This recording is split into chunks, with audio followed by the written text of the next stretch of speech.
Welcome to the HC3 Making a Statement podcast. I'm Tori VanCura-Rutland, your podcast host and the Chief Growth Officer with HC3. This podcast is intended for community bankers. The content is meant to provide you with relevant industry facts, as well as help you guys make decisions about outsourcing with different fintechs and vendors like HC3. This is our second episode, and I'm very excited we made it to episode 2. And we're going to examine project management through the eyes of our client, Alliance Bank and Trust out of Gastonia, North Carolina. We're looking under sort of the hood of the project to identify the client needs, what went well, what the challenges were, and what should a community banker listening to this podcast, what should you take away? What things do you need to put on your action item list for your next project?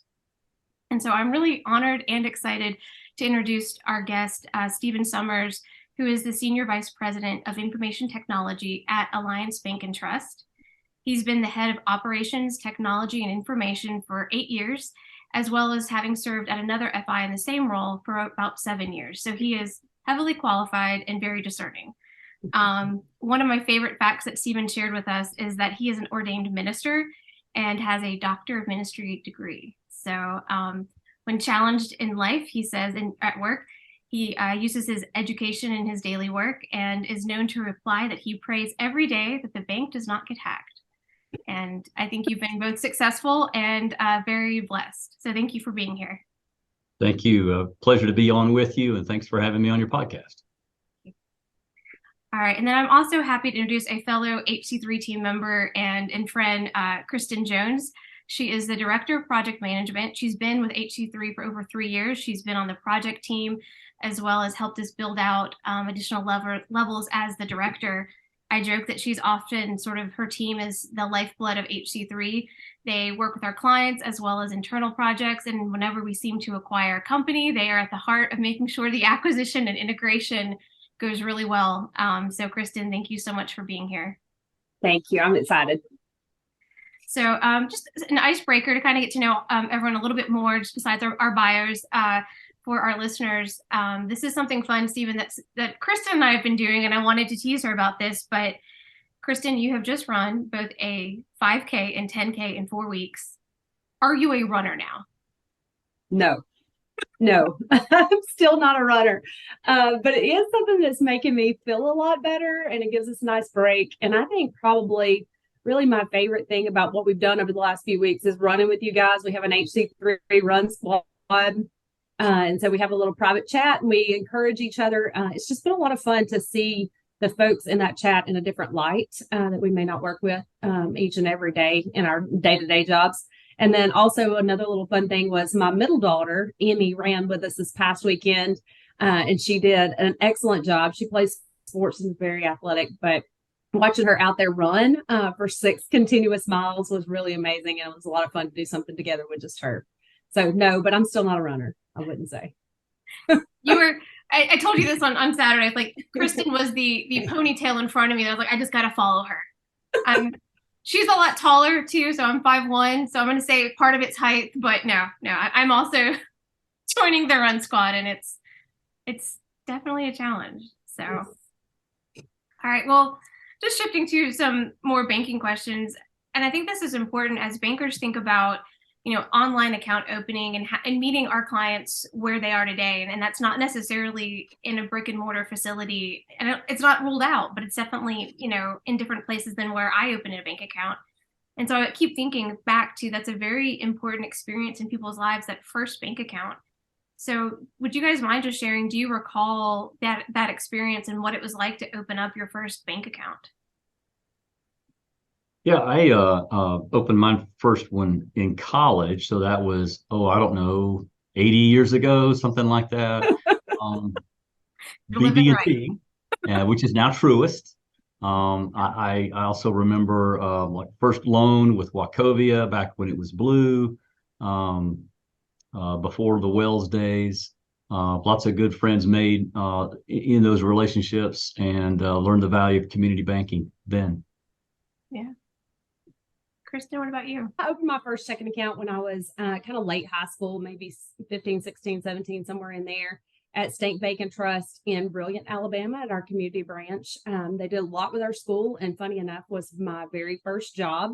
So my first job out of high school was a bank teller, and I absolutely loved it, but that's where I opened my first checking account. I love that. And I mentioned this in the first podcast, but I mean, that experience of going into the bank with my mom and opening the account, because I was a teenager as well, so I couldn't open my own account. And I would go in every week, every other week, I guess. I had a little job with Subway sandwiches, and I'd walk down the street on Fraser Avenue in Chattanooga and go to First Tennessee Bank at the time and cash that check and put some away, but get a little money out. And I remember that was like a fun experience. I'm going to the bank. I've grown. I've arrived. Not at all, but it was definitely a profound experience. I think our first big experience there, managing and working with money. And so, since this is the Making a Statement podcast, I have to ask you guys, do you receive your statements as either printed or digital statements? I get a couple of internal bank statements on paper just so I can have the evidence of the paper being sent. But all of my personal statements, they're all electronic. I'd much rather have an electronic copy that I can just download to my computer and have locally. I store it locally. I know they're there for months, the way that we have things set up with our contract with HC3, but I still, for long-term purposes, I like to be able to refer back if I need to. And so I've got local copies of PDFs. I like that. Okay. Kristin, what about you? Yeah, we're all digital at our house too. So we download the copies as we need them. And we rely on online banking quite a bit to go back and pull those historical copies of statements. Okay. Yeah. So bankers, you've heard it, printed and digital statements. All right. Well, so let's set up this project. I think probably how you guys would like to do it, but tell me a little bit about what was needed for the client. What progress was Allied Bank trying to make, and what was unique maybe about the technology stack, if anything? I think that would be helpful to our listeners. Ours was unique in a couple of ways. Probably the most significant uniqueness was that we came to HC3 because of a relationship with a sister bank. And our sister bank was in the process of becoming our core provider, which was an interesting kind of scenario. And so our directive handed to us from above was to try to parallel the systems that our sister bank already had in place. And so we happily onboarded with HC3, already knowing that our sister bank was very happy with the products and services that you all provide. And we became fans very quickly ourselves in the whole process. So I guess another thing that really might be different than some projects is that it was concurrent with a core conversion. So we didn't have the luxury of being able to just continue with our current statement provider until everything could be arranged and HC3 was ready to go live with us. We had a definite drop dead date, and we had to meet that date, and so that caused a bit of excitement along the way. That's what I call giving me gray hairs, or my hairdresser calls sparkle. Right.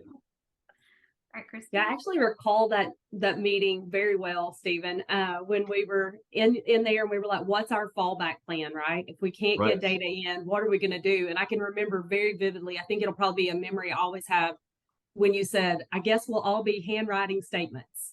And Elena and I looked at each other and we're like, oh my gosh, what are we going to do? Like, we've got to figure out something else. So that was, I noted it too when we were kind of preparing for the podcast, that this was one of the unique levels, I guess, to this implementation is there was not that bank of data that we could rely on, that we could go back and pull data pulls and get ready for this full-blown implementation with you guys. And I don't know that we realized truly the gravity of that until you made that statement that day on the call. So not that I was being overly dramatic or anything. No. You weren't. It was truthful, right? I mean, it was where we were at that point in time. So we had to get creative, but it made the implementation, creative and fun and challenging, but overall really successful in the end, I hope. Yes, it was. And you all came through in remarkable ways. Quite a challenge. Well, since this is really about, again, community bankers, and this was a huge shift, I'm sure other FIs are going to go through this where they have a core change, and that may have a ripple effect of changing statement providers or other vendors. So, but let's start with the challenges. What challenges did that create? Obviously, data. We had no historical data to test with, but were there any other challenges that you guys want to identify? Yeah, so I think with many community banks, we're limited with resources. Primarily for us, it's personnel resources. So, we had, with that concurrent core conversion, we had a lot of attention being drawn and pulled in many different directions throughout the whole process. And so having a project manager who was well organized, very prepared, had a project plan that was well documented, that could be followed and referred to at any point. Even long after hours when we're trying to figure out, what do we have to get done tomorrow? How can we prioritize our work for the next day? That was paramount. So I think the biggest challenge is the resources and the need for HC3's resources to come alongside ours in a way that we could be one team. Oh, I like that. Yeah. That's great.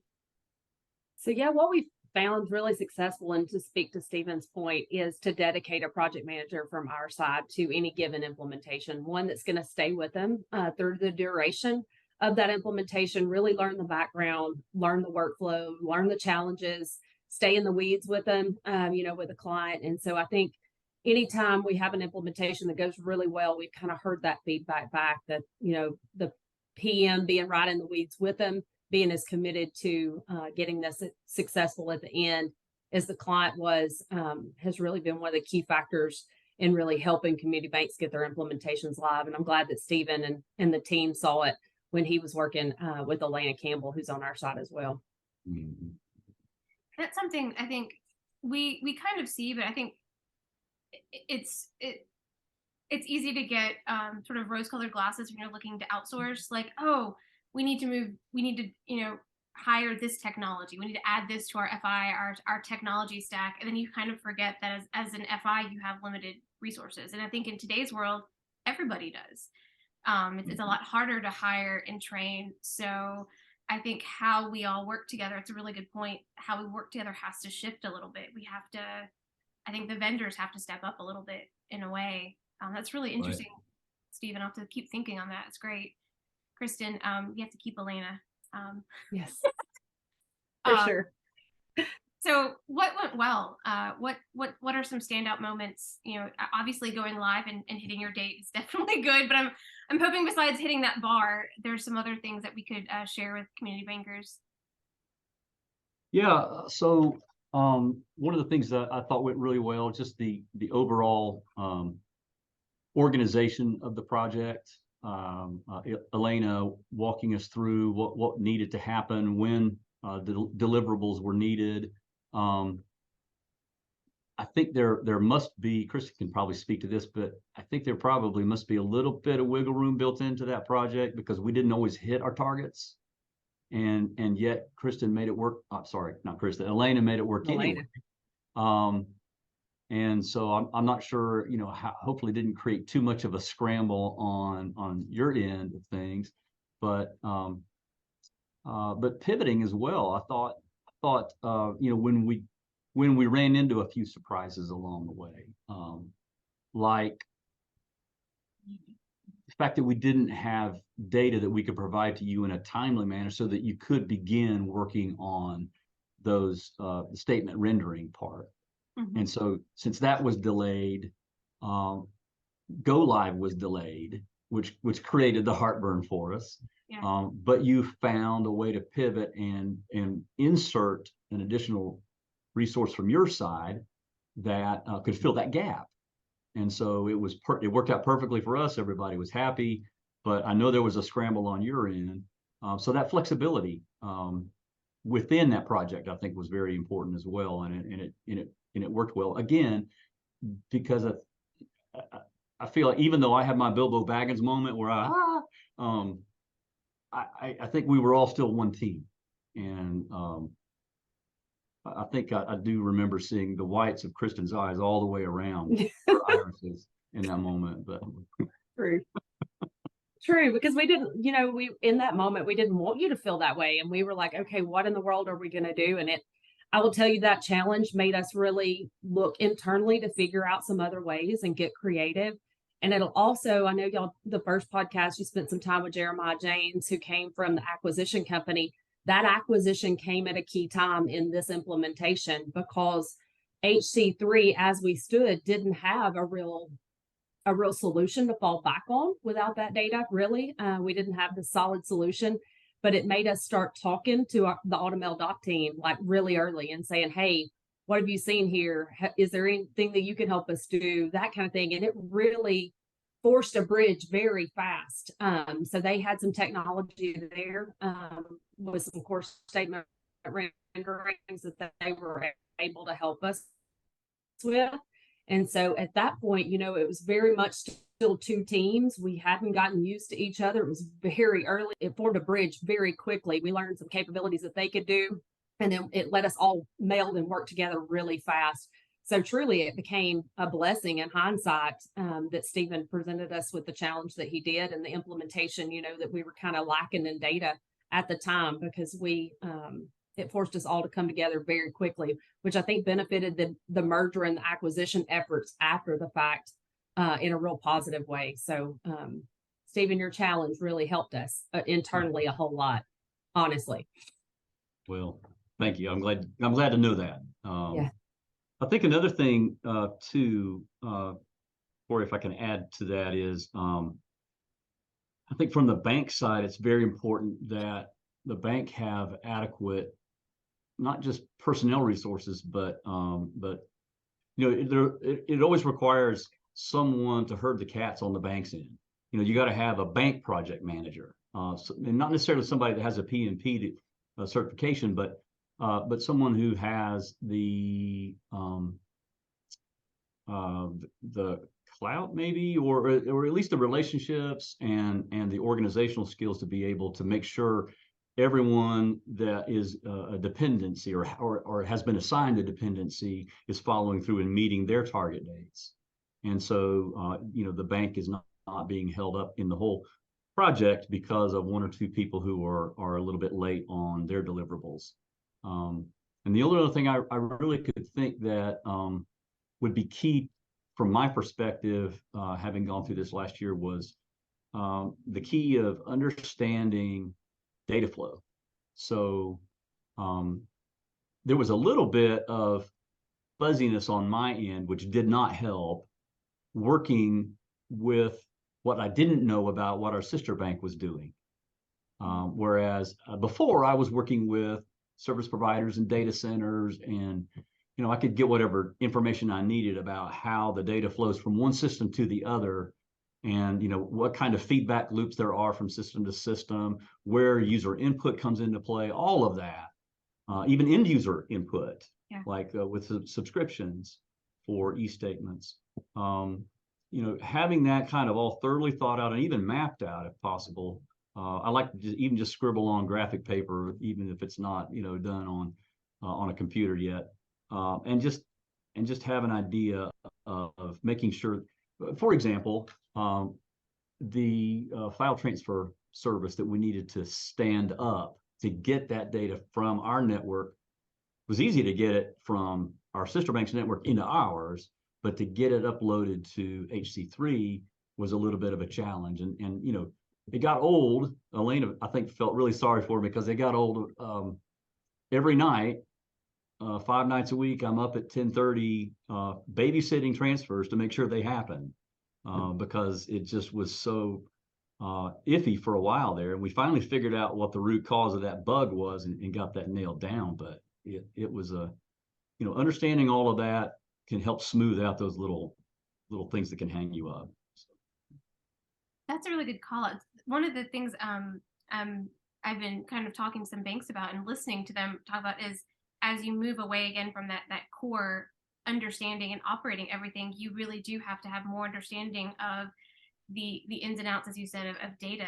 And I think for community bankers, as they work with fintech providers, one of the things that, I'm involved a lot in the sales cycle, we don't actually hear people asking those kinds of questions. How do I get it to you? What's going to happen then? Or even vendors asking, do you know what your workflow is? Do you know how to, because they think everyone's doing everything the same way. And one of the fun things we've learned through these acquisitions is you take BSI, Automail, and HC3, and we all had three very distinct paths to getting data from an FI, and it was not necessarily the same. And then we had very different workflows. And so even though the end appears very similar, the process is like night and day. Right. And so it's one of those where, there's a lot of paths that take you to an endpoint, but, knowing those paths is very key. And so it's the same thing with data. You've got to know where that data is coming from, where it's going to go, and who's going to be the source of truth, ideally the core. But those are definitely, I think, as banks think about creating their own technology stack, I think that's going to be something that bankers end up owning a little bit more of than they used to, because they're picking and choosing instead of just going all with the core. Mm-hmm. So what's a good action item or takeaway that community bankers listening to this podcast should consider when they're looking at doing a project or working with a fintech in the future? Well, we've already talked about integration challenges, and that's always, one of the big issues with getting two service providers together. We're getting data from one and then data output from another, or formatting and data output. So working with a project manager you can trust and build a relationship with and be honest with, just be transparent throughout that whole process of what your expectations are, what your needs are. Try and build that win-win type scenario. Do your best to meet those deliverables so you're not putting your partner behind the eight ball. It's just basic blocking and tackling, really, when it comes down to it. So much of it is done on the front end, though. Tori, it's making sure you're partnering with the right people. And I felt like not just because we're talking to each other, but I feel like this we've had a good partnership, and we did find a win-win in this, and I'm grateful for you all. I am. Thank you. All right, Kristin. So yeah, to just kind of piggyback off what Stephen said, I would say from a third party perspective or a vendor perspective, having the right players keyed up from the beginning and kind of sharing that vision with them, like, hey, here's where we're going. Because a lot of times they haven't been involved in the sales cycle, so they haven't gotten all those key details of why we're making a change or why we're making a swap or why this vendor was selected. So kind of sharing that with them from the front end, and then also letting them be inside kind of the kickoff and be a part of the project instead of just having a long deliverable at the end. It gives them some ownership in that.